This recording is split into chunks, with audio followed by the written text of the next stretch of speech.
Get out of the car. This is where your road ends. The man's voice was cold. On a quiet, empty countryside road in Pennsylvania, United States, a father abandoned his 75-year-old dad, leaving him with nothing but a blanket over his shoulders. The old man sat silently on the ground, his eyes filled with sadness, watching as the car drove away carrying his son, too weak to speak, too broken to fight back. But what the man didn't know was that his own daughter, a 10-year-old little girl, had secretly followed them on her bicycle. She had been suspicious for weeks about how her father was treating her grandfather, so she pedaled quietly behind the car, and when she saw what happened, her heart shattered. Crying, she turned around and raced home, her small legs pedaling with all the strength she had. When her father walked in later that evening, he found her on the floor clutching a wrinkled piece of paper, tears streaming down her face. "My daughter, what's wrong?" he asked.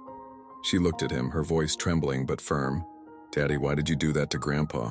He's 75 years old. He gave you life and you treated him like he was nothing but a burden." The man stammered, "Grandpa needs too much help. I couldn't handle it anymore." Her tiny hands gripped the crumpled paper tighter. "And what's that in your hands?" her father asked.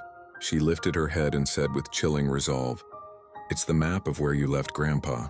I'm keeping it for when you get old, so I'll know exactly where to leave you too.